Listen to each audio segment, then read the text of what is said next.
What are you doing, Nathan? Look out, we're going into the bank. Okay, quick, grab that pole there.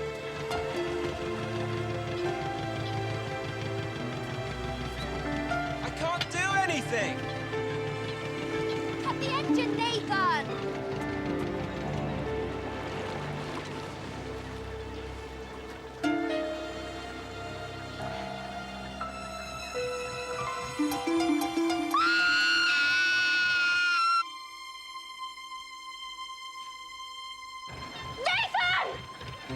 What is it?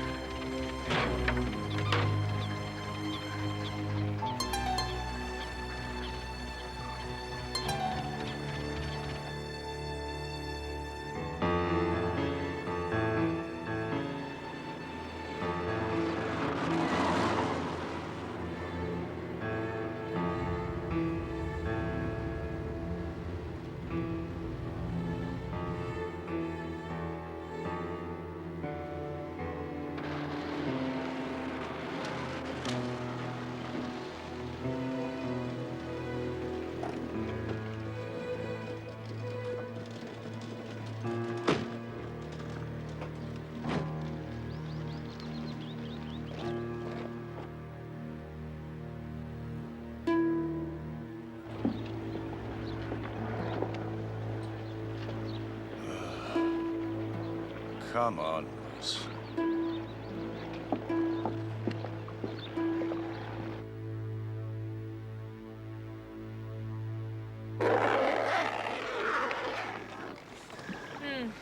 Approximately 7 hours. What happened? Can't tell you exactly. A man in his early 60s, about 5 feet 10 inches tall. There's not a lot to go on. What's that supposed to mean? Well, the head's been hacked off, the arms below the elbow, the legs below the knee. I'm only guessing at the height from the trousers. Quite neatly done, really. By a surgeon, you mean? Well, anyone could do it with a hacksaw. Oh, shall I show you? Thank you, my dear. I'll leave that to Sergeant Lewis. I do wish you wouldn't call me your dear, Morse. How does one address a lady pathologist first thing in the morning? Well, doctor would do. Well, doctor, I look forward to your full report. If I had to hazard a professional opinion, I'd say the Chief Inspector was not a morning person. Oh, I shouldn't worry about it. He's got toothache.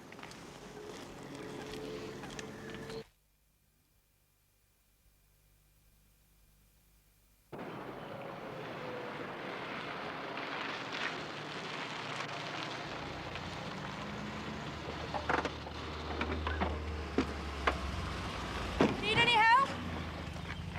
My mother always insisted I should have a proper breakfast. Medical opinion would agree with her. What about you, Doctor? I could barely manage a cup of coffee.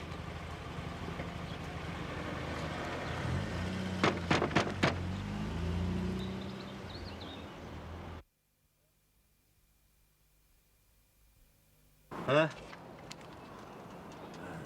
No 3rd degree. I didn't get to bed till 4. We all have our problems.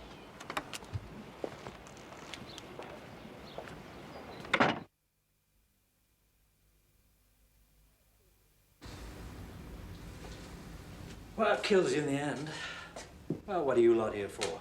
Suicide, rape, cattle rustling, illegal immigrants? Murder, actually. A nasty one. Decapitation, to be precise. I don't suppose anybody came in last night with a severed head. You think you're joking? Bloke comes in offering to sell me a fresh chicken. We keep a few hens and I can never bear to kill them, so I says yes. Well, out he goes. Comes back a few minutes later with a bird all plucked and ready. It's only when I go out later to shut the hens up against the fox, I notice his one is missing. And I find a bag full of feathers and guts and the head. Beggar's only gone out and knocked off one of my own birds to sell me.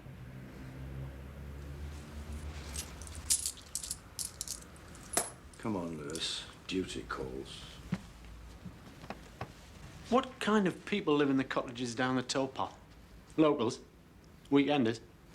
You don't think the locals could afford these prices?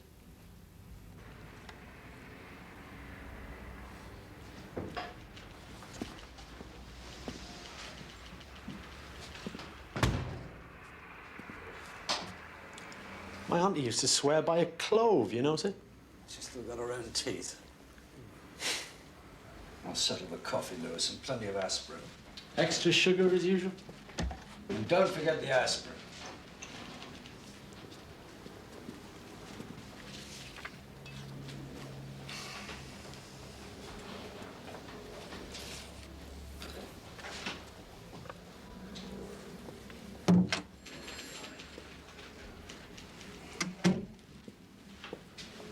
There's old Dr. Russell found in the pockets.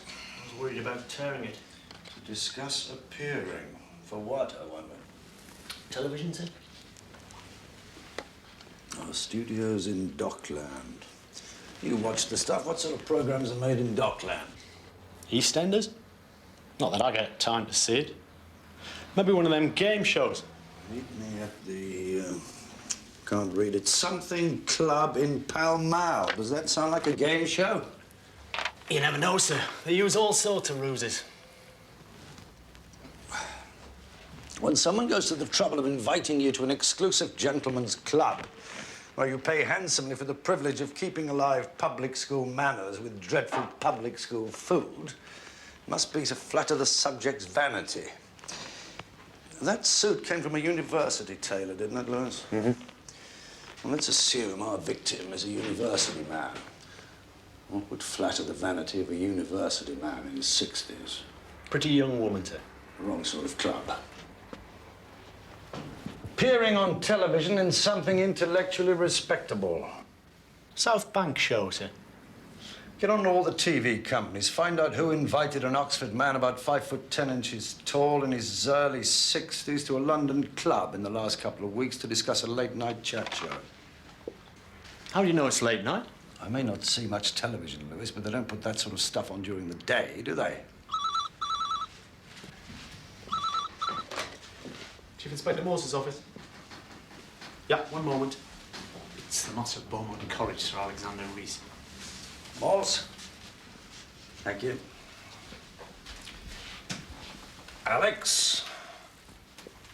Yes, it's been ages. No, I didn't know. Well, I don't have time to keep up with all your activities. I suppose congratulations are in order. Lunch? Yes, oh, why not? Yes, I'm free. I'll be there. Offering you a fellowship, is he, sir? Knowing Reese, he probably wants free advice on guarding the college silver. I'll leave you to sort out those TV companies, all right? Right, but And check on that suit. Tailor-made, we should get the owner's name. I'll get on to them first. Oh, and then you can chase up your friend, Dr. Russell. That should give us all something to look forward to.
Chief Inspector Morse? I am he.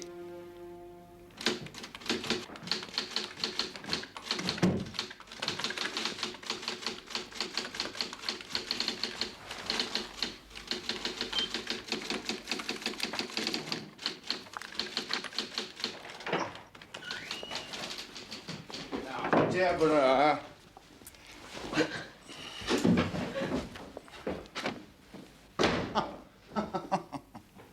Overeducated women. My dear fellow, how long has it been? Quite a while. Come in, come in.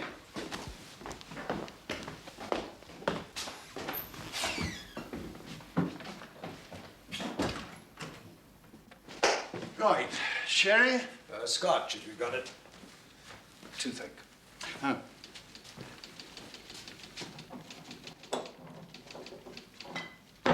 All this stuff yours or the college's?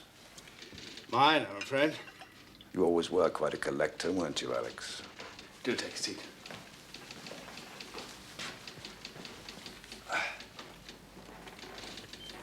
What was wrong with the girl just now? Oh, Deborah Burns, yeah. Such a pity, highly gifted student. She's just completed her D.Phil. I supervised her myself, actually. Will she get it? Oh, she'll get it, all right. But she was hoping for a research fellowship here. I had to tell her just now that she's been turned down. She took it very hard, as you saw. Rather highly strung. But I didn't get you here to talk about my students. As Virgil pointed out, there's no such thing as a free lunch. I'm very concerned about Dr. Kerridge, my vice master. It seemed to me that someone like you who understands the university could make discreet inquiries.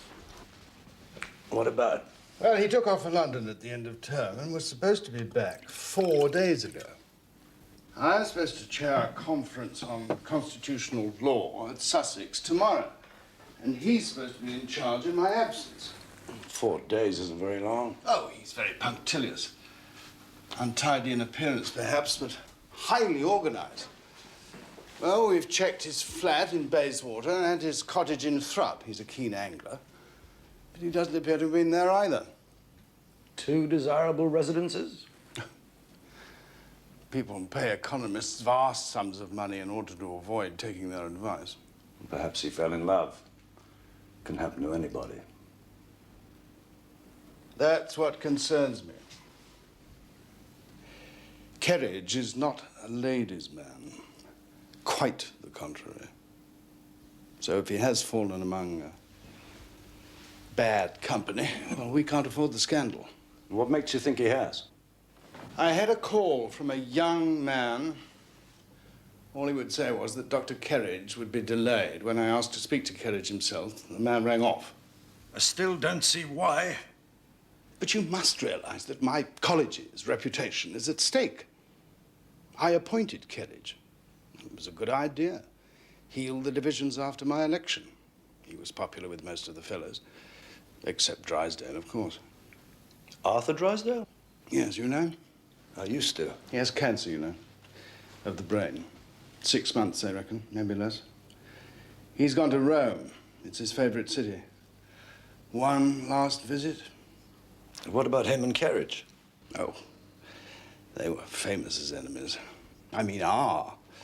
Rivals for the Sheldon lectureship, you see. Some people consider it the most prestigious post in the entire university. Who won? As a matter of fact, I did. Which no doubt put you on the road to your present eminence. Yes, I expect it helped. But whatever the case, if something unsavory has happened to Kerridge, it'll reflect badly, not only on the college, but upon me. Can you think of one good reason why I should help you, Alex? Professional pride. Better get into lunch, or it'll all be gone.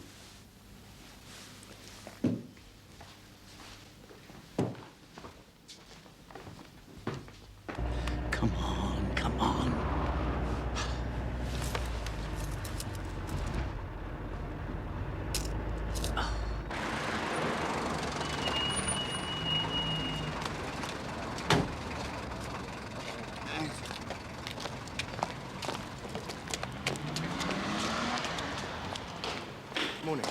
I'm Dr. Kerridge. Mr. Christopher Stoneley is expecting me. Yes, straight into the smoke room, sir.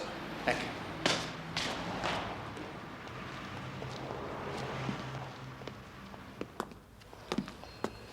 Nice lunch, sir? I had an eminent chemist on my left who talked throughout the whole meal about the operation he'd just had on his piles. Very nice. And the world-famous mathematician on my right demonstrated beyond all reasonable doubt that the best au pairs come from Portugal. That's what you go for, isn't it, sir? Conversation. True, Lewis. That's why I prefer pubs. What have you got? Not much. No luck with the university tailors yet. Those TV people were no help at all. And we're still waiting for Dr. Russell's report. I've got a missing person. A distinguished economist. It's called Kerridge. He's vice master at Beaumont College. Is he on the list? Kerridge. No Kerridge. Were you thinking he might be the body? It'd be convenient, wouldn't it? Let us hypothesize. Let's say that Kerridge is the recipient of that letter. He goes to London. Something goes wrong. A young man calls to say that he'll be delayed. And then we find the headless body in Thrupp, the place where he happens to have a cottage. Sounds all right to me. Right. Now, you take the cottage in Thrupp. I'll do the pied-à-terre in fragrant Bayswater. Fortes, Fortuna, do that. Fortune favours the brave. My school motto, sir.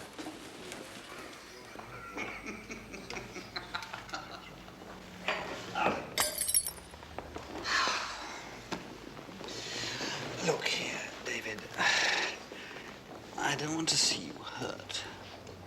I am not hurt, Christopher. Chris, please call me Chris. Chris, I've had a lovely time. But I must admit to being just the tiniest bit irritated. You've kept me in London when I ought to be in Oxford. I'm still waiting to see the contract for this show of yours. There is no contract. Nor a show. Nor a studio. Then what on earth? Just a little acting job. While I'm resting, As they don't say in the trade.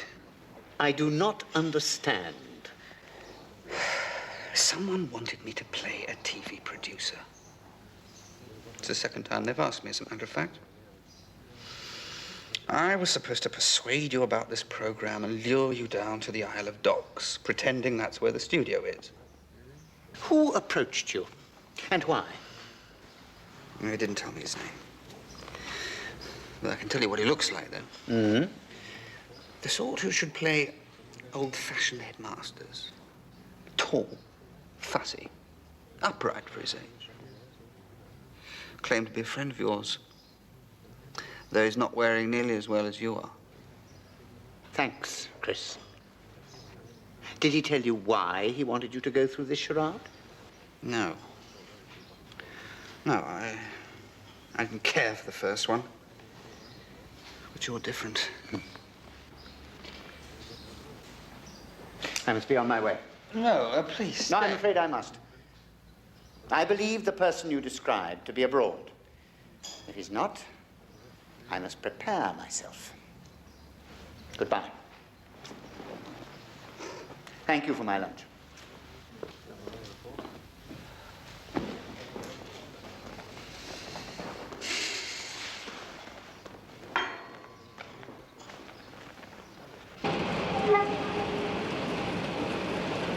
The 16:30 service from Oxford due at 17:32 is now arriving at platform 9.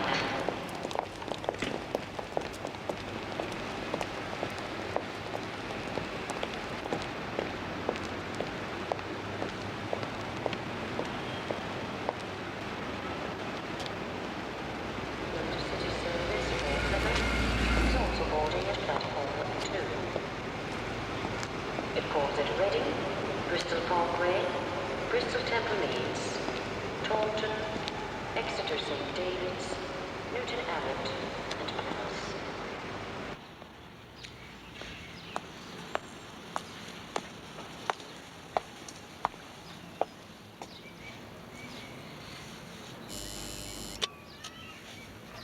Who is it?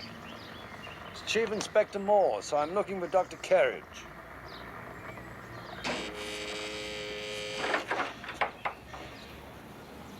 Well, of course I know the doctor, Inspector. I've lived here since the war, you know, when it was a respectable place. I'm sure, madam. Of course, it was very boring then. Fascinating things that go on now.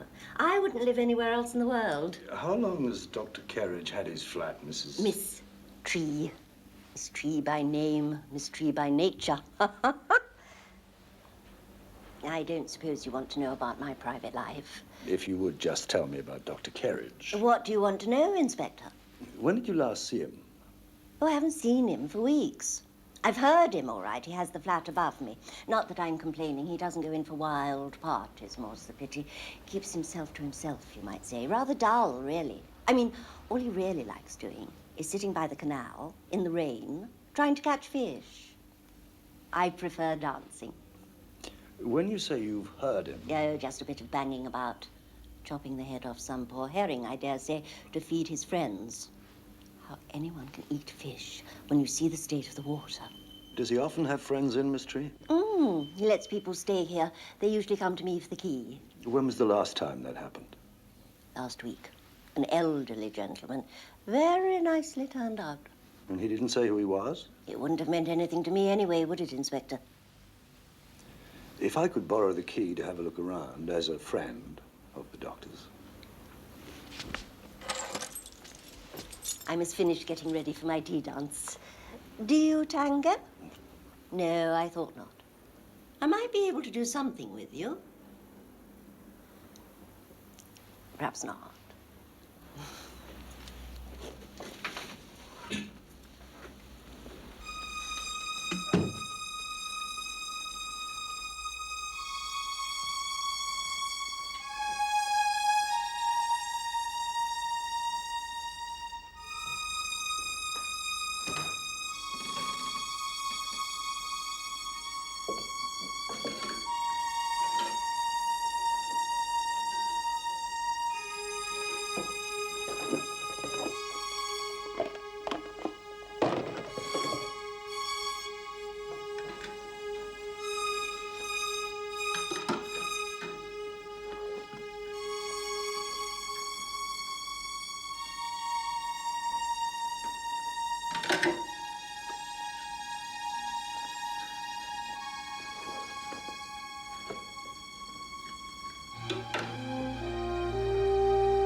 Yes, ma'am. Scotch, please. 86.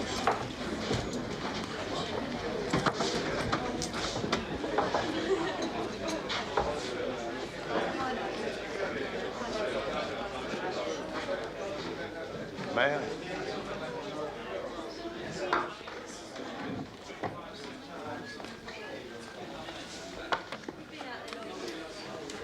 It's Dr. Burns, isn't it?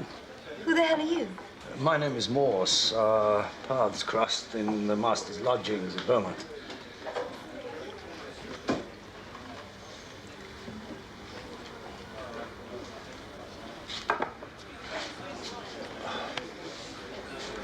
Can I get you a drink? I'm waiting for someone. Your glass is still empty. All right. White wine, thanks.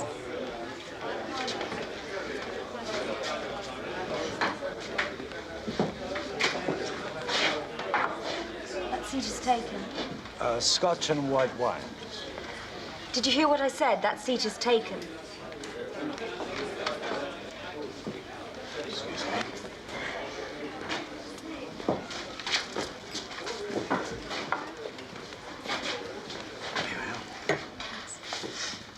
How did you know my name? Well, Alex told me we're old acquaintances. So are we. Cheers. Cheers. By the way, I'm not a doctor yet. Well, Alex said there'd be no doubt. That's what he said about my fellowship. Academics don't know what it means, stuck in their little ivory towers. They've more or less got jobs for life, haven't they? Would they share them with someone new? Someone who also happens to be a woman? I'd like to see some of them on the dole, I can tell you. Like Alex? Alex and I, we work very closely together on the new book. I should have joint credit, really. Still, it might get me my doctorate. It should have got me my research fellowship.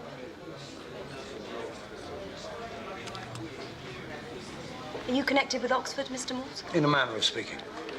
You must have some idea of what it's like. A vicious, backbiting, petty-minded, parochial little town that thinks it's the center of the universe. Pretty, though, for a city. It's the people that spoil it.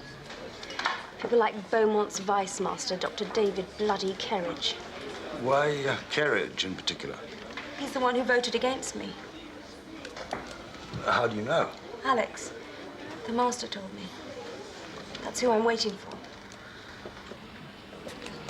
You might have a long wait.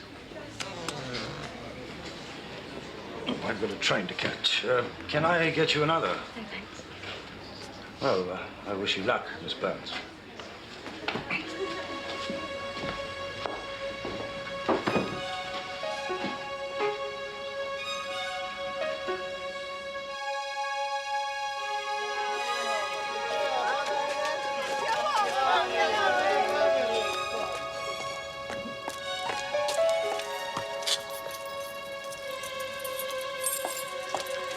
Good evening, Dr. Kerridge. Miss Burns, what on earth are you doing here? You vetoed my fellowship. I want to know why. Dear good woman. Come on. This may sound melodramatic, Miss Burns, but there is someone after me. Me, Dr. Kerridge. I am quite serious, Miss Burns. So am I. Give me one good reason why you're so against me. I was not. I am not. I had nothing to do with turning you down. You have my word. Then who was it? You really want to know? Very well. It was the master.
Rinse, please.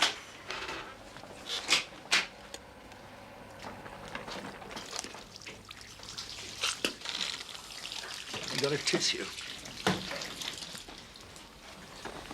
You've got a nasty infection there. There's nothing I can do until it's cleared up. I'll give you a prescription for some penicillin and you can come back on Friday. Well, can't you just take it out now? We no longer condemn teeth to death without just cause, Mr. Morse. If you had visited a dentist in the last few years, you would know that. Make an appointment with the receptionist and cut out the sugar.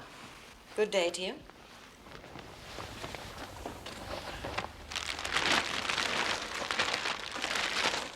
Thanks for your help.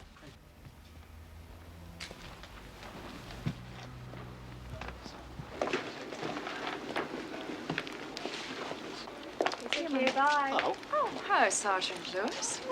Well, what's he got you wrong? I thought your wife bought your clothes. Oh, not around here, she doesn't. It's a bit rich. Oh, go on. Let's have a look. We've seen this once already. No, definitely not your style. Still, at least we know now whose it was. It's tailor-made for Dr. Kerridge. Gives him an arm and a leg. Oh, please. So, the Chief Inspector found out that Kerridge went missing recently. More than likely ended up in the Canal of Thaw. Oh, how is Morse's toothache? Still making him impossible? He's gone to the dentist. He'll be all sweetness and light now, I promise. Well, we'll see. Actually, you can probably help me. Oh, I'll try. Well, believe it or not, I've been made godmother. Yes, which makes me feel very old. And I'm not quite sure what you get nowadays. Girl or a boy? Boy, age 3. One thing I wanted when I was a lad was a tin drum. But my mum wouldn't have it. Said it'd be too noisy. Yeah, sure she was right. No, I need something smaller. They're going back to India. Used to work in the same hospital. I shall miss them. What about a mug? You know, a pewter mug. There's some nice shops on the high street. Yes, that's a good idea. Oh, but it may not turn out to be a drink. It's hot out there, isn't it?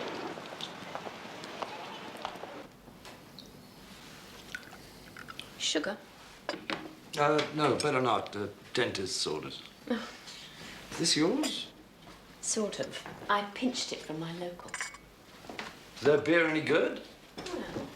Well, why don't you try it sometime? I might just do that. What news of the master? I spoke to him this morning. In fact, I was going to call you. Dr. Kerridge has been found in London. He's perfectly all right. Really? Who found him? Miss Burns, apparently. She rang here last night in a most peculiar state. What did she say? She appears to have got it into her head that the master has ruined her career. In fact, she made all sorts of threats. What sort of threats? Well, you know, academics. They're forever accusing each other of plagiarism. She said she'd expose him, the usual kind of thing. How would she do that? Well, there are people in the media who are ready to believe anything, aren't there? Especially about Oxford. But I think Miss Burns was just being hysterical. Why? Because she claimed Dr. Kerridge supported her against the master. That's completely unlike him. He's totally loyal to the college.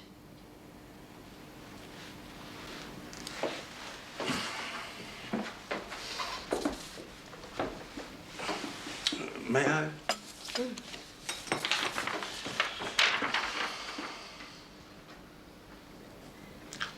Miss Burns doesn't exactly get the most generous of acknowledgements, does she? I've no doubt the master gave her what she deserved. Of course, she could have been greedy for more. Does she know what he's put? She insisted on knowing. That's what caused her intemperate reaction. And you told the master about that? Of course. How did he react? Calmly. As always.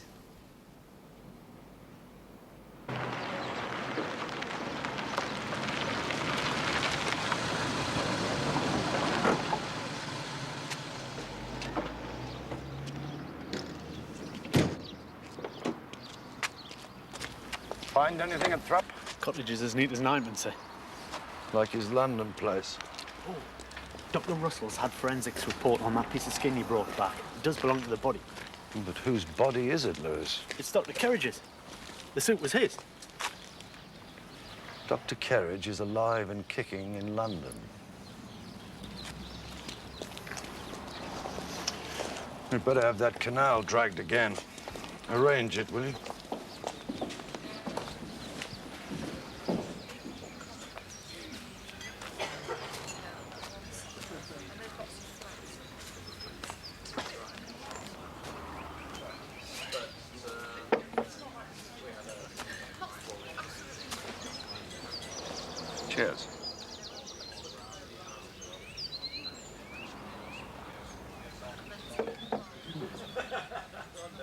trust your excellent taste is as much appreciated by your employer as it is by me.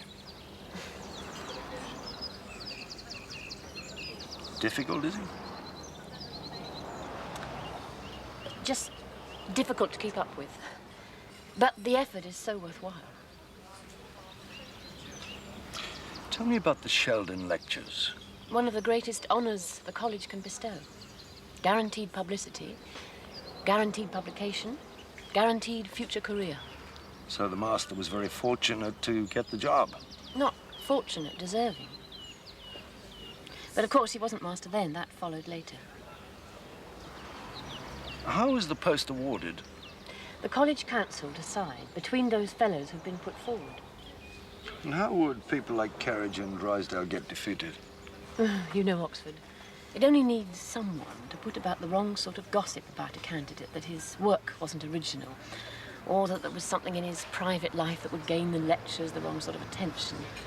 So Carriage and Drysdale might have assumed that each had slandered the other. I suppose so. I feel so sorry for Mr. Drysdale. For an academic to contract cancer of the brain. But he does seem to be enjoying himself in Rome. We've all had postcards.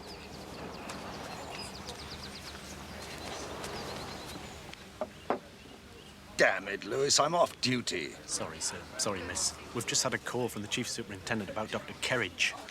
Come back to Oxford, has he? I'm afraid not, sir.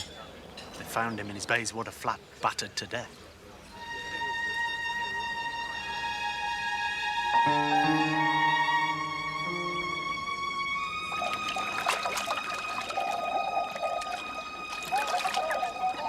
Go ahead, over.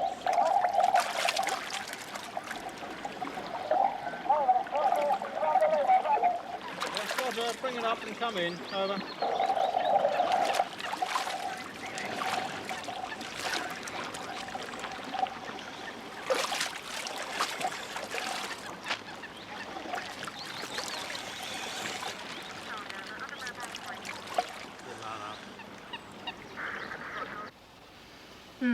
Hacksaw job.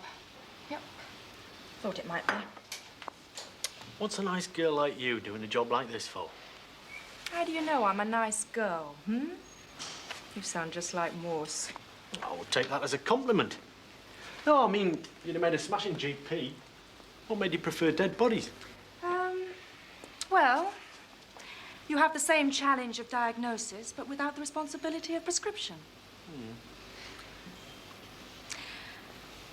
The dead man was at least 5 feet 10, but I can't tell you much more till the head is found. I'll go and see the boss. You really like him, don't you? He's the best there is. Oh, if you say so.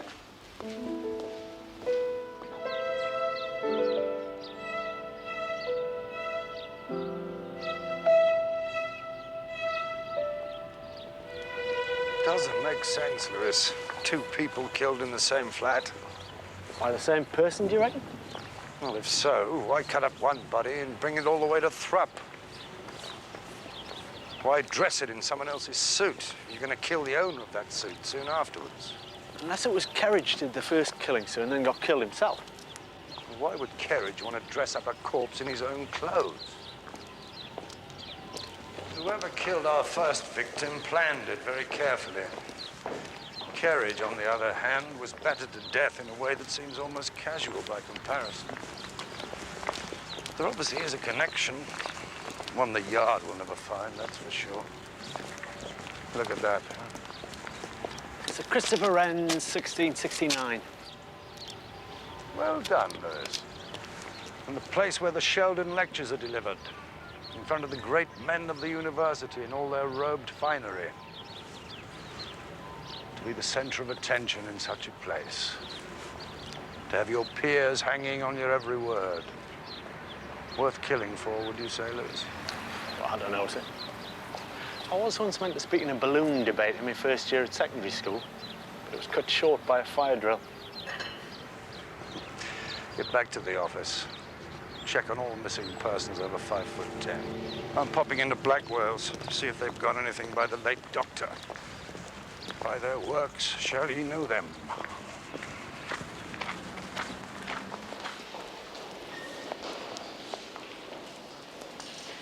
Look at that. Simplicity of line, Morse. The older one comes, the more unobtainable and expensive simplicity becomes. Mary, my dear, how well you've recovered.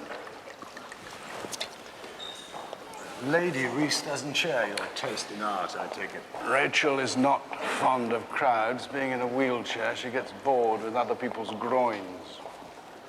I didn't know. No. It was her own fault. Hunting. What do you expect? You never married, did you? Yeah. What was the name of that girl we both knew? Wendy. Wendy. Let's talk about Kerridge.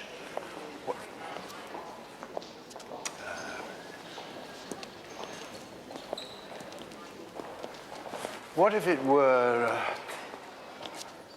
rent boys, or whatever they're called? It would be very helpful if you could curb speculation.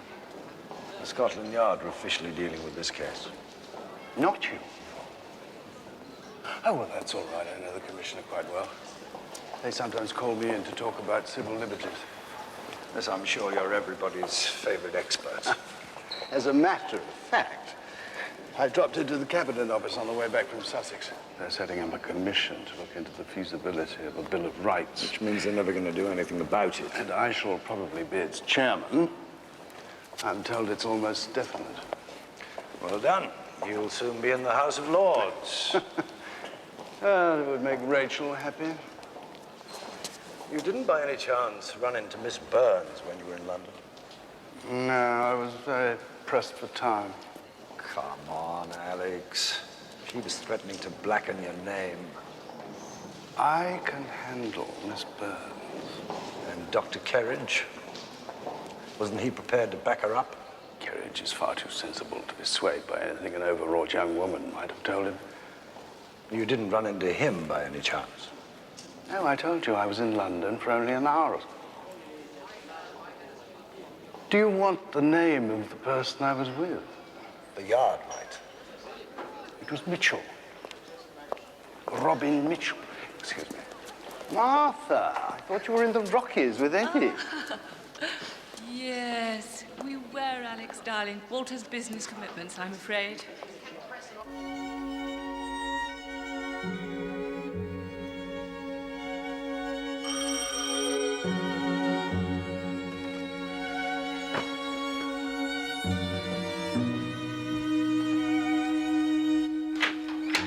Hello, Lewis. Listen, I think I found something.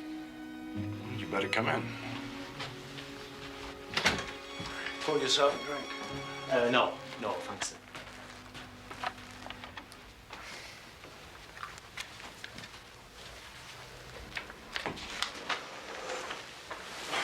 Well?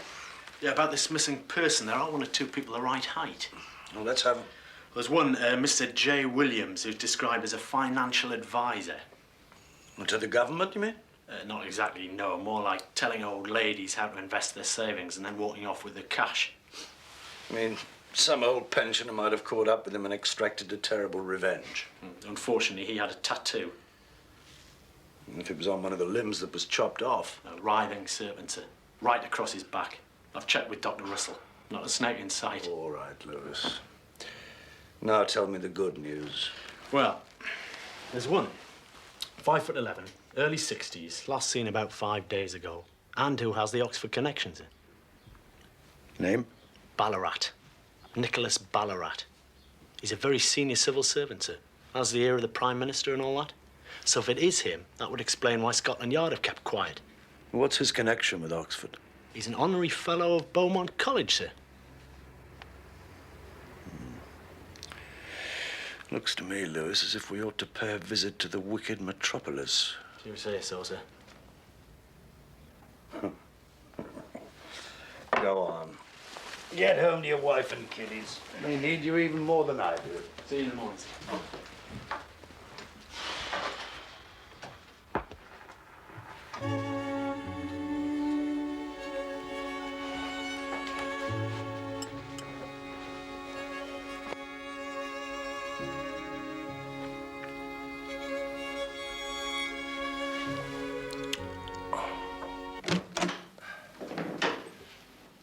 Is he in? He's at lunch in All Souls. Can I help? Is that a rhetorical question?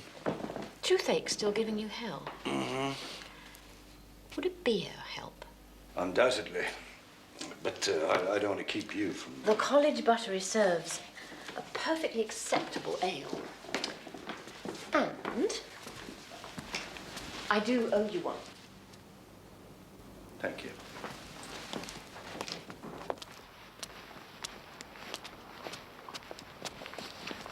Does the name Nicholas Ballarat mean anything to you? Of course. He's one of our honorary fellows. Do you know anything more about him? Only that he's an internationally known economist who advises half the world's governments. Including our own. He's also a whiz at money raising. He made the new building program possible. Who nominated him for the honorary fellowship? The master, I think. Why? I've been reading Kerridge's book. He attacks Ballarat quite viciously. I wouldn't have thought that made for harmonious high-table gatherings. I'm told they could do with a bit of livening up. Mm-hmm. Besides, Ballarat gives as good as he gets. He made a speech at the Union that was quite obviously aimed at Dr. Kerridge. Everybody here was talking about it. Well, Kerridge was an angler. They're very philosophical. Like policemen. You know, Alex built his reputation on people like them. He wrote their constitution when they became independent. He understood their needs so well that within a year, they'd torn up all his rules and become a one-party state.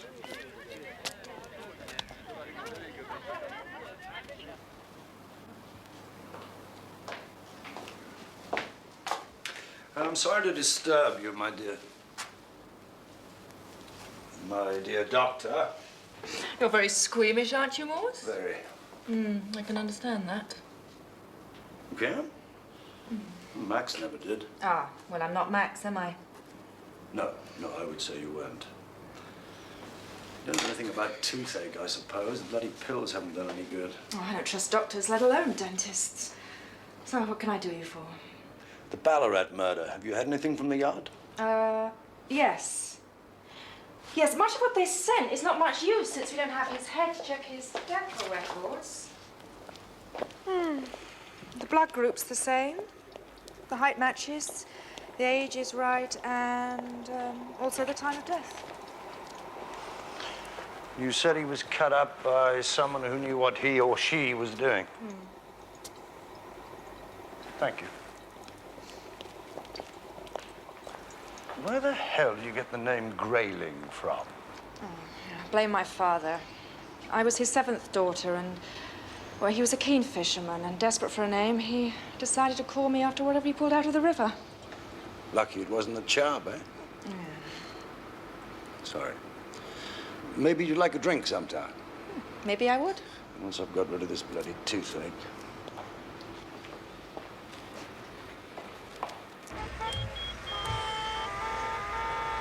God, sir, how do people live in a place like this? No worse than Kidlington. And the buildings are considerably finer. Some were designed by Inigo Jones. You should see Newcastle, sir.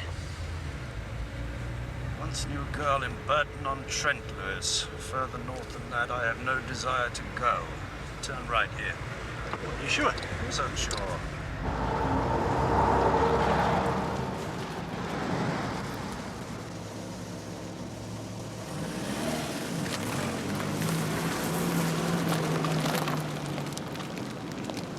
Thank you, Inspector. First on the right. I'm a frequent visitor to the corridors of power, Lewis.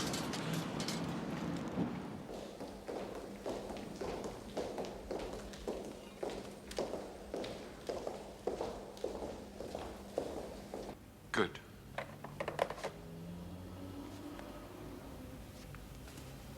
Look, I'm sorry if I'm not being much help, but, well, I suppose we in the Cabinet Office get into the habit of telling as little as possible. And I assure you, you wouldn't get any more out of Mr. Mitchell, even if he had the time to see you. We are talking about a murder, Mr. Collins. I know. But it could happen to anyone, couldn't it? I mean, you asked me if Ballarat had any enemies. Well, quite frankly, we all have. It's one of the penalties of being a public servant. Though I imagine you two should know all about that. What do you know about the Royal Commission on the Bill of Rights, Mr. Collins? What do you know, Chief Inspector? The CID do sometimes get information, sir. Have you found yourselves a chairman? To be quite honest, I don't see what this has to do with your inquiries. I could find out in any Fleet Street pub, Mr. Collins. I'd rather have it from the horse's mouth. Well, I suppose it'll be made public fairly soon. In actual fact, we have found a chairman. I can't tell you who, of course, but... Sir Alex Rees? No, certainly not. Whoever gave you that idea? Who made the final recommendations? Look, these are matters of national security. Was it Mr. Ballarat?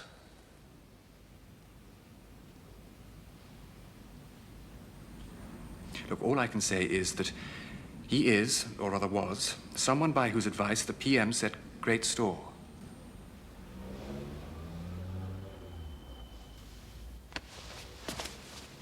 Thank you, sir. Hope we haven't taken up too much of your time. Look here, Chief Inspector. I wouldn't want any unauthorized information being wrongly attributed. Of course not, Mr. Collins. You haven't told us anything, have you?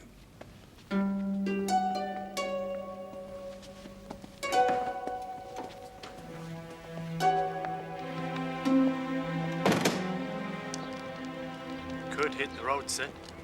Think of the traffic, Lewis. Besides, the pubs will be open any minute. What's your opinion of Mr. Collins? I thought he was an arrogant pillock, sir. And you more or less told him so. Did I? I thought I was the soul of politeness. That's what you always think, though, isn't it, sir? You got any bread, Lewis? Miss Burns? Miss Burns? Oh, I'm sorry. Nice try, sir. Shut up, Lewis. It's opening time. Alcohol-free lager time for me, I suppose. You always complain about my driving, Lewis. Think of my pension and slow down, will you? What didn't you say? Actually, I was thinking about Ballarat. I still can't fathom out why he was dumped at Thrupp. If you've been promised something and were then disappointed, something that would crown your career, wouldn't you harbour murderous thoughts against the person that disappointed you? I doubt it, sir. Well, let's assume the murderer doesn't have your forgiving nature, Lewis. The victim is someone prominent. So prominent that the minute the death is discovered, the entire nation's police forces are in action. Now, what would you do to put off the moment of discovery? Chop him up into little bits and dump him somewhere miles away. Precisely. And if you know of a flat in London where you can perform the act of butchery, or a cottage by a canal where you can jettison the bits... Dr. Kerridge, sir. No. That's who we were meant to think of. The person I think it was.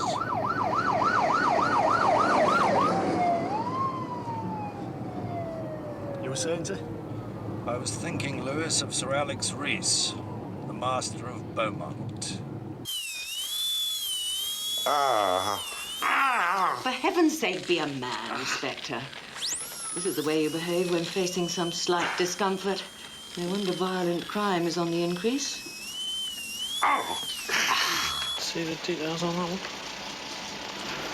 Don't know anything about that. You'll have to ask Malcolm, I think. See on the... Yeah, can you put him in cell number 3? Because he hasn't been charged yet. I'll be down later about that. Then, yeah, he's all right there. The rest are fine. That's good, yeah. Oh, Chief Superintendent wants to see you, sir, like an hour ago. Thanks, Chief. I'll be in the office. And you barge in without informing the yard? Sir? You threaten a member of the Cabinet Office staff? A very self-important member. That's no excuse. And uncooperative. You know what these bureaucrats are like. You don't go picking on them. I thought we parted very amicably. And you must be getting even more insensitive in your old age. What's wrong with you? Teeth. Nevertheless, It does not do this force any good to have one of its chief inspectors behaving like a rustic yobbo up in Whitehall for the Cup. Look, sir, I was at Oxford with half the senior ranks of the civil service. Well, that's where you learn to behave so badly, I suppose. Huh? Thank God my daughters went red brick. Civil servants respect a bit of effortless superiority. It's what they're always trying on the rest of the world. And what good did it do you? We believe the torso is that of Nicholas Ballarat, a senior government advisor. Dr. Russell's forensic skills identified him, I understand. Always happy to pay credit where it's due, sir. What about his killer? That's why my interview with Mr. Collins at the Cabinet Office was so useful. Ballarat was an honorary fellow of Beaumont College. The new master of Beaumont, Sir Alexander Rees, recommended him personally. In return, he expected Ballarat to get the Prime Minister to nominate him as chairman of a new royal commission. A certain route to a peerage if you come up with the right conclusions. Well? According to Mr. Collins, Ballarat did not put forward Rees's name. Are you seriously suggesting that a public figure like the Master of Beaumont would murder a senior civil servant merely because he didn't get the chair of a commission? Look, I've known Rees for a long time. He's always been intensely over-ambitious. Kerridge found out that he was claiming as his own the work of one of his female pupils. Rees also happened to be having an affair with her. I don't see what that's got to do with anything. Rees called me informally when Kerridge disappeared because he didn't want any scandal sullying his own good name. So he could have killed Kerridge to keep him from speaking out. Could have? It's pure speculation, and on a case being dealt with by the Yard. Yes, sir, but if Rees could kill his own vice-master, he could certainly kill a man like Ballarat, who he believed had robbed him of his crowning glory. If. Don't give me any more hypotheses, Morse. I want facts. Morse? No, I'm sorry, sir. The jaw's still rather tender.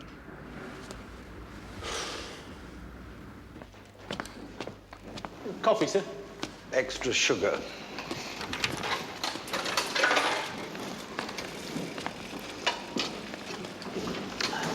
Didn't last long, did it, sir? Your self-denial. I know. You need the energy. Yes, I've already had a bad time from both the dentist and the chief superintendent. Sorry, sir. What did he say? We need more to convince him that Rees is a killer. What if we were to eliminate all other possible suspects? Like Drysdale. He had a motive for killing Kerridge. They were old enemies. I checked on him. The hospital's confirmed he's dying of brain cancer. Besides, he's in Rome. Still. What are the twin bases for successful detection, Lewis? Confession and information, sir. Well done. Now, what we need is information. And who are the best informed people in any college? The scouts, Lewis. They put the drunks to bed, they clean up the vomit, they wake the sober where the singular impairs. They are discreet, maternal, devoted, exploited, and they know everything. Start with Kerridge's scout. Find out all the college gossip. Off you go.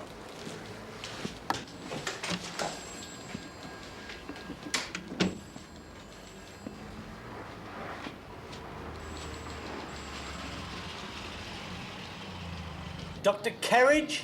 Who? Dr. Kerridge. Oh, yes. Turn left and up the stairs. Thanks.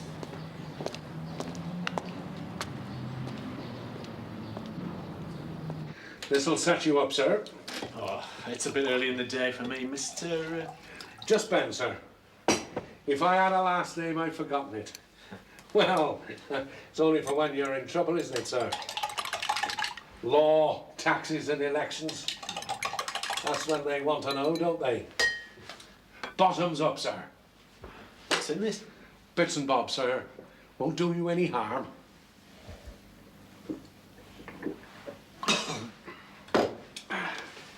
How long have you been here, Ben? All my life, sir. Terrible, isn't it?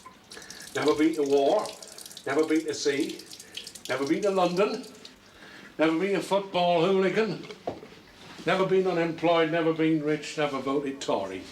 There you have it, sir. My whole story. You're You're from up north, aren't you, sir? Newcastle. But my wife's from Oxford, born and bred. Now, can we talk about Dr. Kerridge? What was he like to look after? Was he fussy about keeping things just so? Oh, I wish I were more like him, sir. He was that tidy you'd scarcely know he was there. What about his private life? Didn't have one in college, sir. I imagine he left that for those other places he had. Friends? Enemies? He was one of those people everybody got on with, sir. Well, except for Mr. Drysdale. And that was just one of those stupid things that got right out of hand. Mr. Drysdale's away, I gather? Yes, sir. We got a card from him only yesterday.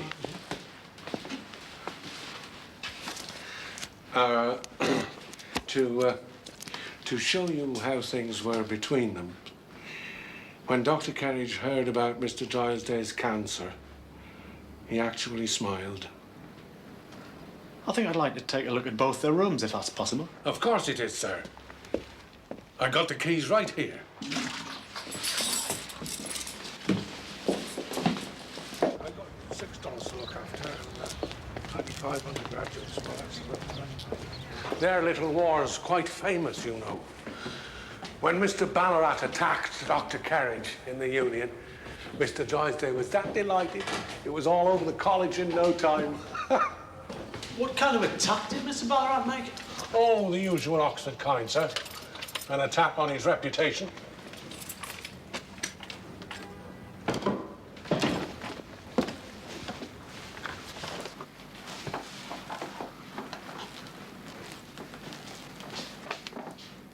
You can imagine the trouble I have getting to water all these plants when he's away.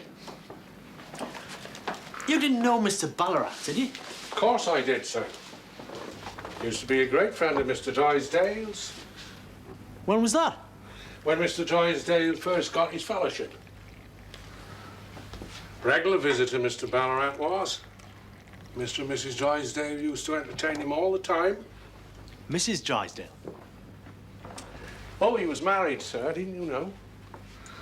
Now, why you should, considering how long ago it was. What happened to her? She ran off with Mr. Ballarat. Mr. Drysdale wasn't half upset. Ready to kill himself, he was. A different gentleman after that, I can tell you. How do you mean? Sort of moody, sir. Much more withdrawn. And the funny thing is, Mrs. Drysdale died 3 years after. Maybe Mr. Drysdale put a curse on her. I wouldn't put it past him. Depends on how heavy it was and what's been going through the lock. If it was a busy day when it was choked in. Was it busy? 7 days ago. It's high season now, isn't it? Place is full of trippers. Even the fish fall about laughing. So if something the size of, say, a football... Only heavier. Something weighing, say, about 10 pounds was thrown in from here a week ago, what's your expert guess as to where it would be now? Water will shift anything every which way. Each time the lock's open.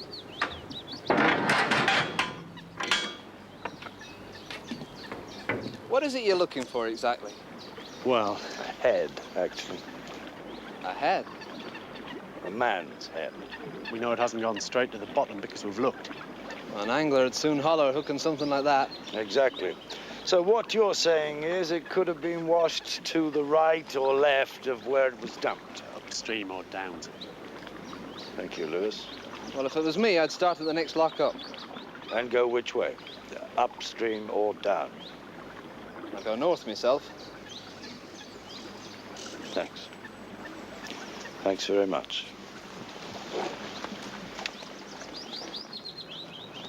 We already know who the body belongs to, sir, so why bother about the head? You know the legend of Orpheus? The singing Greek.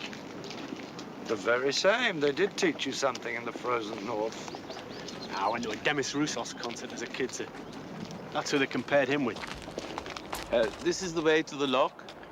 This is the way to a lock, yes. Thank you, old boy. Komm, Bertha. Ich hab dir gesagt, wir müssen diesen Weg gehen und dann ist weiter. Orpheus, Lewis, was torn apart by women, jealous of his love for his wife. One of the hazards of being a pop star, eh, sir? His head was carried down the river into which it had been thrown, still singing. When it came to rest, it uttered a stream of prophecies. That's not going to look very convincing in court, though, is it, sir? We have to establish the cause of death, Lewis. If we find a battered skull... I say... A battered skull, Lewis. Two, please. No. Would you be awfully sweet and untie the painter for me? Will you be able to handle this on your own? Of course I will. But thanks anyway.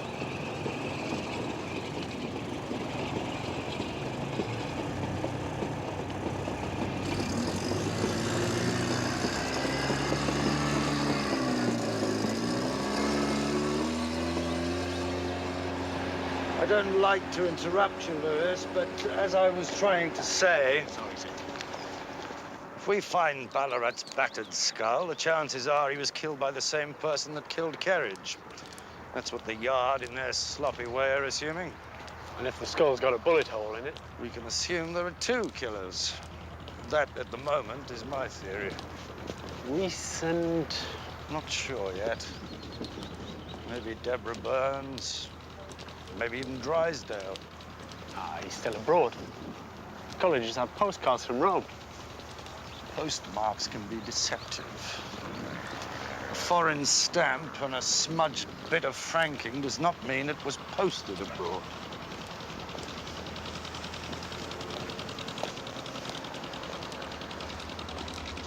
Let's get the underwater search unit out here again. And while we wait...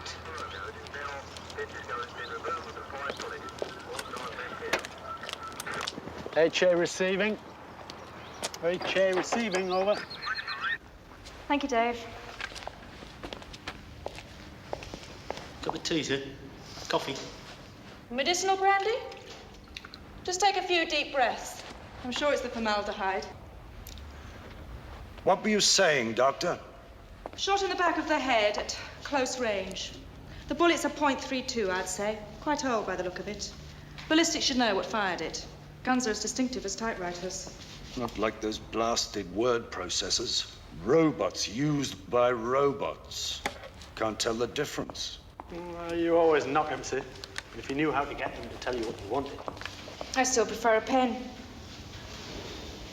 So do I.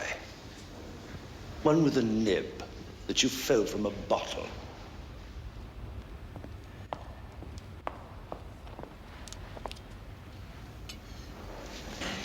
You better get someone to identify the thing, Lewis. And if there's no next of kin, I think our friend Mr. Collins will do nicely, don't you? And if he's too busy to come, tell him we'll send it in a dispatch box.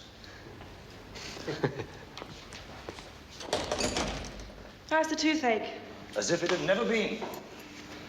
What about that drink? Why not? Tonight? No, I can't tonight, I'm afraid. I'm going to a concert. I like concerts. What are you going to see? Metric conversion. Is that one of those serialists? No, a pop group. Not your kind of thing, Morse. Maybe another time?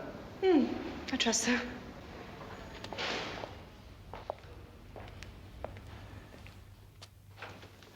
I can't join you, I'm afraid. I'm rather pressed for time. Oh, what was it? Scotch. Tell me about Ballarat, Alex. Ballarat? Oh, didn't I tell you his was the body we found at Thrupp? Ballarat.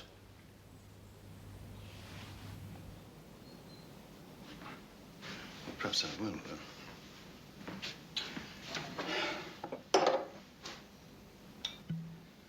Why hasn't this been made public? We weren't absolutely sure. We've only just found the head, you see.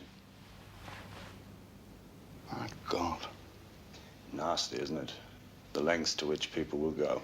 Yes, it is a shock. We were quite close, professionally, of course. I thought he was an economist. He put forward a few of my ideas to the PM, which I gathered were favorably received. Do you know if he put them forward as your ideas or his? He was a gentleman, Morse. I repeat the question. I'm sure he never stole another man's thoughts. It happens, doesn't it? It's an accusation that's often made. by those with few original thoughts of their own. Ballarat never have done such a thing. I'm sure of it. People change, don't they? You don't. Now, if you'll excuse me. Heard anything from Miss Burns, by the way? Why are you so interested in her? Is it professional or merely libidinous? Like you, Alex. A little bit of both. I've heard nothing. And if you saw my diary, well, ask Carol. She knows my every move. I hope to be back by midnight, but you know this set of delegates. They always feel cheated if they don't drink till dawn. Don't do too much. Good night. Morse?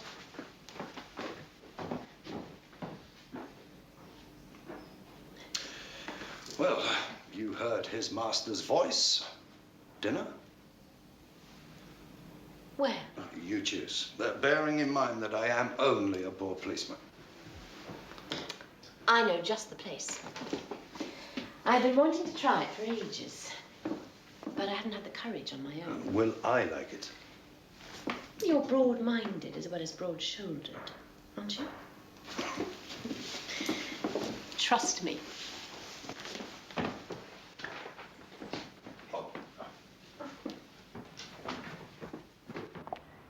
You do promise I'll find it interesting. Oh, yes. It's very unusual. You're still not getting me a clue about where it is.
I still don't forgive you.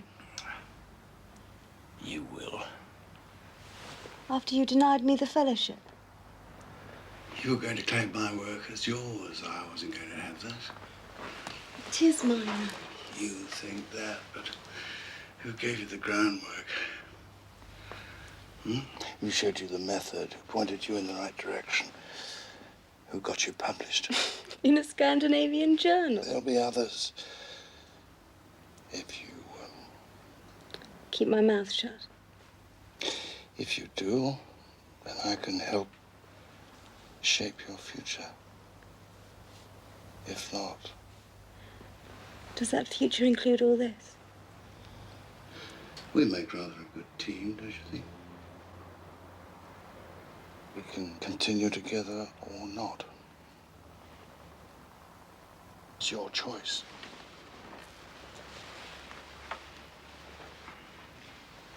And if I choose not to?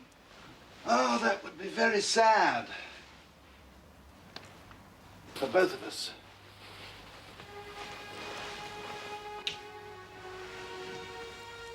Let me get you some more champagne. It's a great persuader.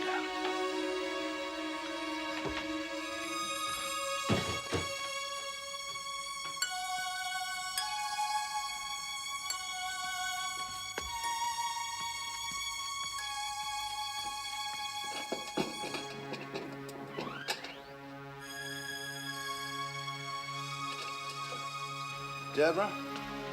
Just...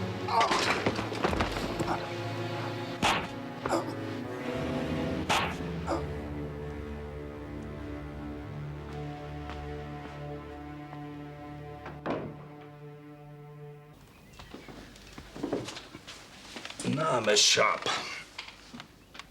Carol, you got in about 9. 10:02, the traffic was good.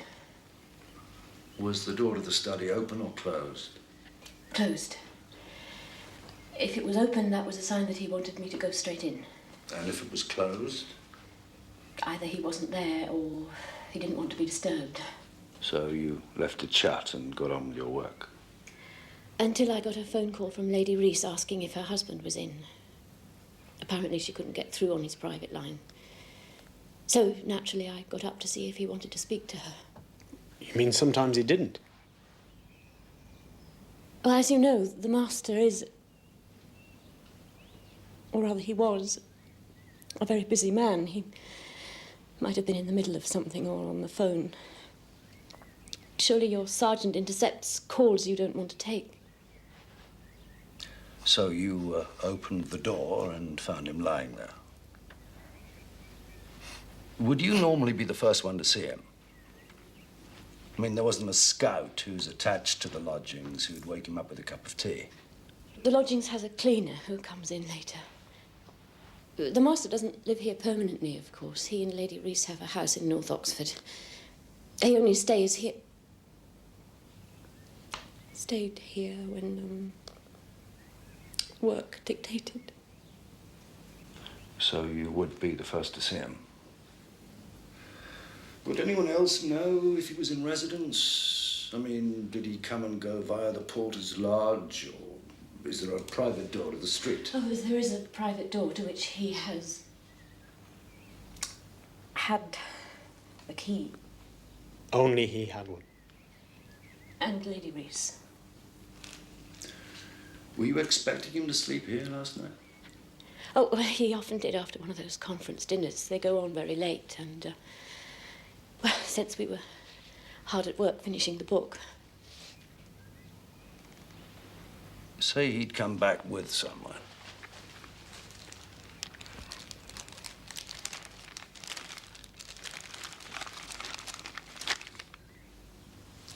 You recognize this? Miss Burns. Do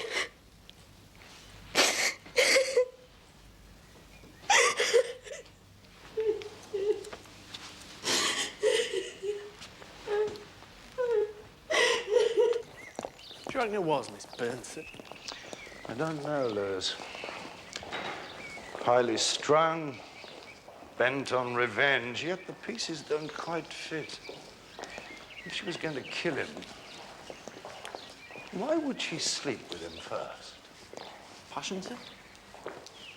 If you were a young girl, gone to the trouble of obtaining a gun, traveled to Oxford all ready to use it, would you be in the mood for love? What if he tried to rape me? Yeah, all right. But what about Lady Reese? If he was carrying on, she must have known about it. Everybody knows everybody's business in this university. Maybe she thought it was time to put a stop to it once and for all. Good try, Lewis. Unfortunately, Lady Reese is confined to a wheelchair. Come on, let's see what Dr. Russell has to say. Make sure you get this area too. Great. Thank you, John.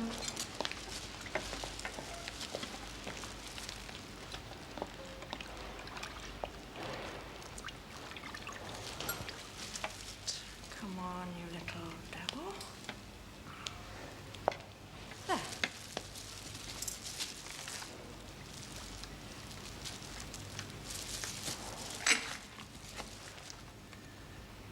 From the same gun that shot Mr. Ballarat, I'd say. Same sort of marks from the rifling of the barrel. I'll send the bullets down to ballistics for confirmation. Ballistics said that other bullet could have been left over from the war. You wouldn't think they'd keep that long, would you? Careful, Lewis. I kept that long. You realize this means Miss Burns is highly unlikely to be the killer? And where would a girl like that get wartime ammunition? There's plenty of collectors about it. Maybe her father or an old family friend. What else can you tell us, Doctor? Time of death around midnight, and from my examination, I'd say he'd recently had sexual intercourse. I think I'd better go and see Miss Burns. She could be anywhere, sir. I'll start with her parents in London.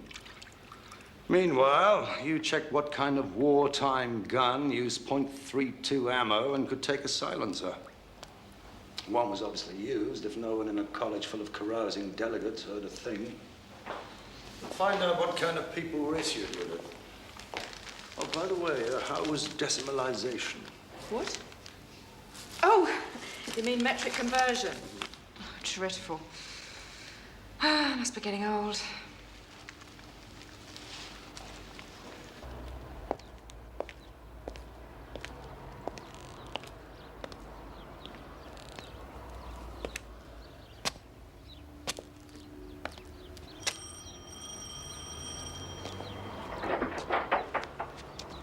Mrs. Barnes? My name is Morse from Oxford. Is Deborah in by any chance? I'm so sorry she's not here, Mr. Morse. She's just taken Sabina. That's our other daughter, Rachel's little girl, to the zoo. Oh, that's all right. I'm sure I'll find her. Thank you.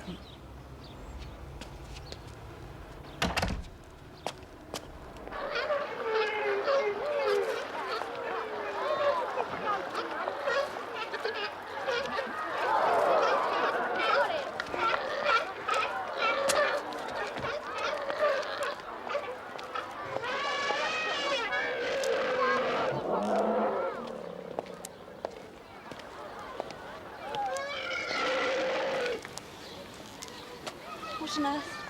It's all right. You never said you were a policeman. Just want to know what happened. Would you like a nice lolly? It's all right, Sabina. You wanted a camel ride, didn't you? Yes, you did. Come along. Come back to the elephants later, I promise. Come on. It was never any good with children or animals. I realised I'd lost the earring when I got home. I was in such a panic. Why did you go and see him in the first place? I wanted to confront him as I had Dr. Kerridge. I just couldn't understand how someone who'd been so close to me as Alex could have treated me that way, robbing me of both my job and my reputation. You'd already threatened to expose Alex. Why didn't you? Because I still loved him, I suppose. So you went to see him. How did you get into the lodgings? I sent him a note at high table saying I was waiting for him. He came as soon as he could get away. You know? He can be very persuasive, you know. I know. Do you? He persuaded you into bed. What else did he persuade you of? That if I was a good girl and kept my mouth shut, we could carry on just as before. And he'd help me with my career. And if you didn't? I asked that. He said that it was up to me. If I made the wrong choice, it would be very sad for both of us. What did you think he meant? The tone of his voice. It made me go cold all over. He was threatening you? Letting me know how easily he could destroy me if he chose. So then what happened? He went to get some more champagne. To celebrate, I don't know. In the study. I stayed in the bedroom. Then I heard a couple of pops.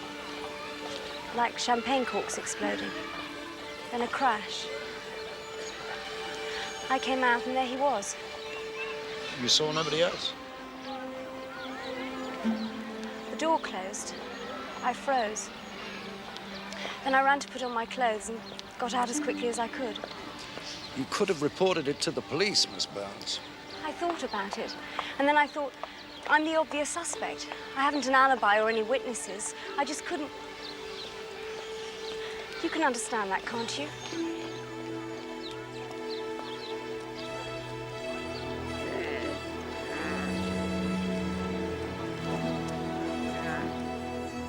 But Drysdale could still be armed. There'll be no need for guns.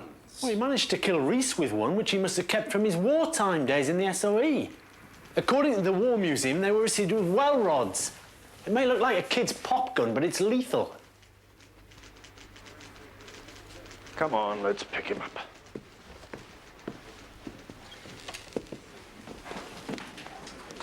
He's not gonna kill anymore. You can never tell, sir. Sometimes they get a taste for it, and after 3 murders... I know the man, Lewis. thinks of himself as a man of virtue. His disease has turned him into a lunatic. It's in the best classical tradition, Lewis. The man of virtue puts right the wrongs that have been done to him. Meaning? You got old Ben to spill what everybody knew except us, that in the dim and distant past, Ballarat ran off with Drysdale's wife. You mean revenge? The oldest motive of all. Yeah, well, why kill Reese? Because he pipped Drysdale for the Sheldon lectureship, ended up master. And Dr. Kerridge had been an enemy for years. Which leaves only one to conquer. The police? No, Lewis. The last enemy that shall be destroyed is death.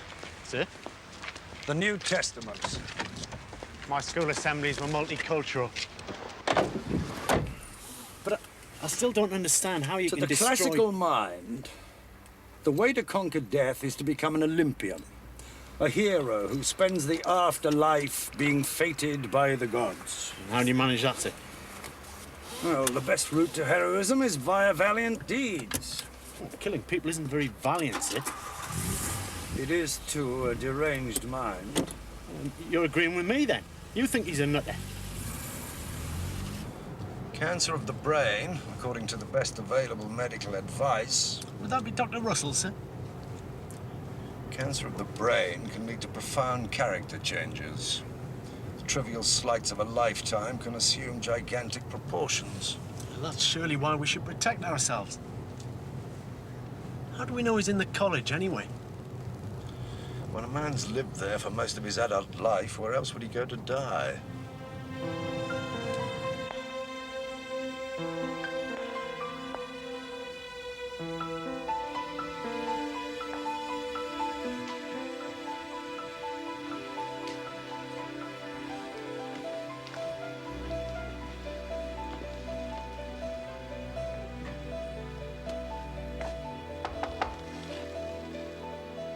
Drysdale.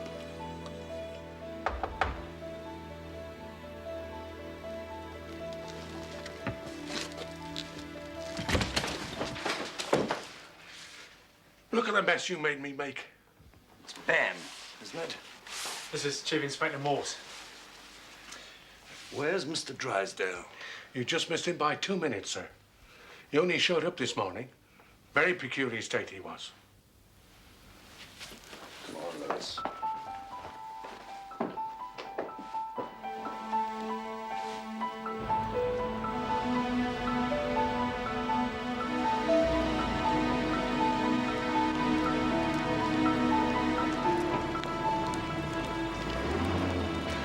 How will you recognise him, sir? It has been a few years, and if he's ill...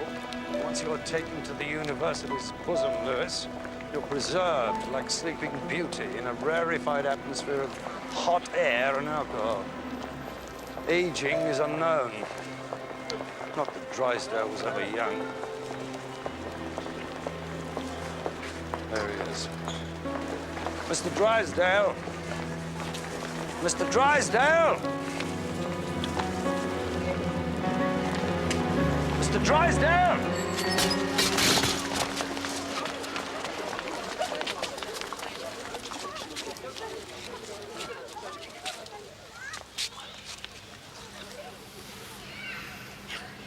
Like Laos on the road to Thebes.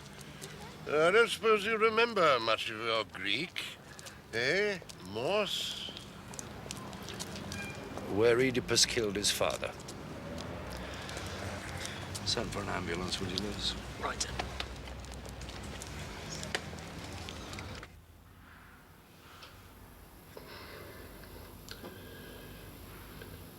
I fed him down the nights and down the days. I fled him down the arches of the years. I fled him down the labyrinthine ways of my own mind. And in the midst of tears, I hid from him, and under running laughter. But with an hurrying chase, an unperturbed pace, deliberate speed, majestic instancy, they beat, and a voice beat more instant than the feet. All things betray thee, who betrayest me. Maybe I was in error, having our scholarship taken away. I wondered if you'd remember. Cancer hasn't got to my memory, you know. If you'd done any work at all, you could have got a first. I doubt it. I have a good memory, but a prosaic mind. Perfect qualifications. For a policeman, you mean? Well, a junior fellow. Where did your work go all to pieces? I suppose it was a woman. Sports day, mate. Here, where do you think you're going? He needs his plant, sir. Cheer him up. Cheer him up? He's not just getting over a hernia operation, you know. He's being charged with murder. It'll never come to court, though, will it? I mean, he's not going to live that long, is he? Well, maybe not, but I'm not letting you Let barge him in. have it. What harm can he do? I'll see what I can do. Off you go.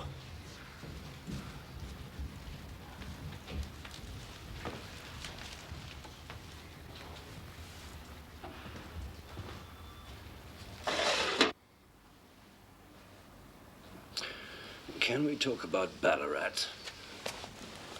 Not a man to be trusted. Not with anything. How did you get him to Kerridge's flat? Simple. His vanity. Ah. You wrote him the same sort of letter you wrote to Kerridge about appearing on television. I'm told there are some people who will kill to get before the cameras. Mine was an appropriate way of turning the tables, don't you think? And you cut up the body? Yes, wonderful invention. The hacksaw, remarkably cheap, remarkably efficient, and simple to use. There must have been quite a mess. To cleanse the Augean stables, Hercules diverted the river Alpheus. I made do with plastic sheeting and a J-cloth. And you went to all that trouble in order to delay detection until you disposed of the rest of your victims.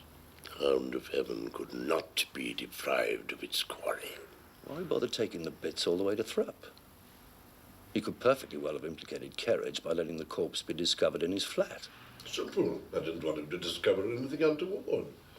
I hoped to kill him when he least expected it.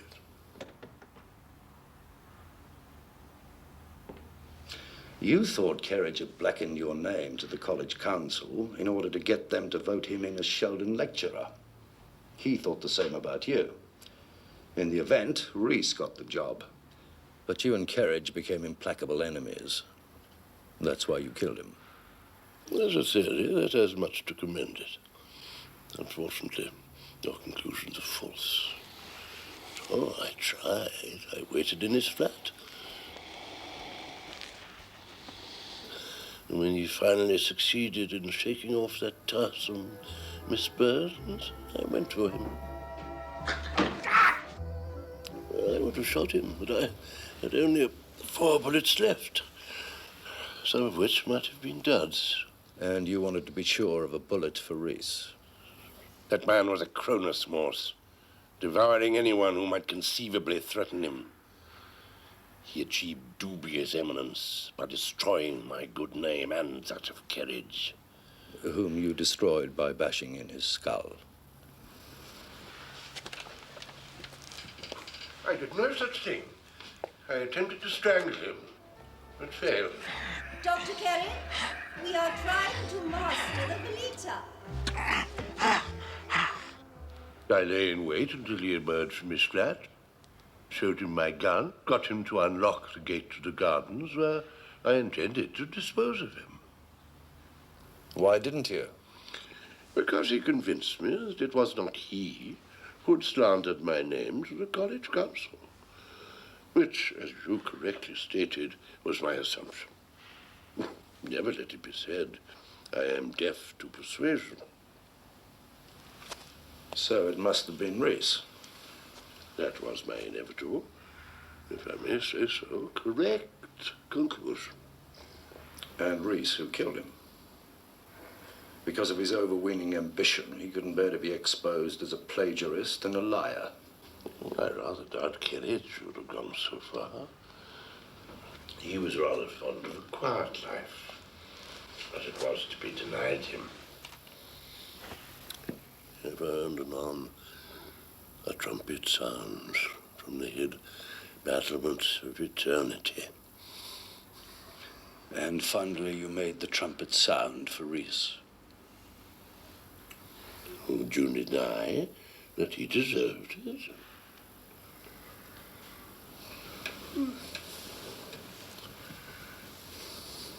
My days have crackled and gone up in smoke, have puffed and burst like sunstarts on a stream. Nay, failest thou even dream the dreamer, and the lute, the lutenist.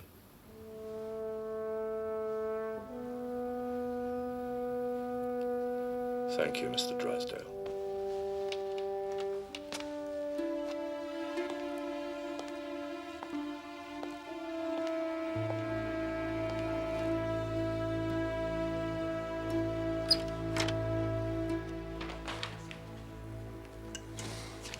I thought the chief superintendent was quite generous, didn't you, sir? Considering you got it right about Reese when he warned you off. I didn't get it quite right, Lewis, not in the academic sense. We're not academic, though, are we, sir? Thank goodness. Morse. Do you believe in birthdays? Do I have a choice? Well, it's my birthday today and I've no one to celebrate with. So, what about that drink? My dear Grayling, Well, Sergeant Lewis tells me that you're a great connoisseur of country pubs. Will you take me to one? As a treat? I'll pick you up at 7. Thanks. Hold on a minute. Happy birthday. You shouldn't have.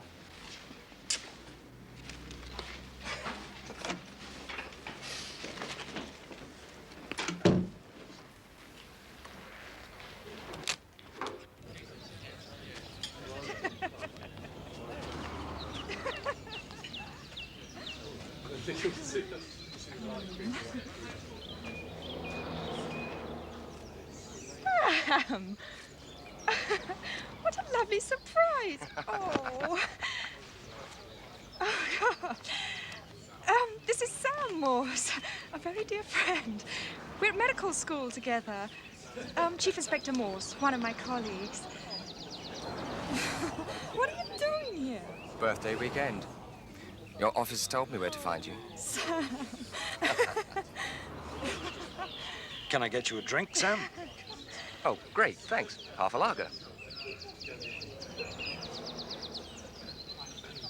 Grayling? Oh, thanks, I'm fine. Oh. Oh, it's really good to see you. You look great.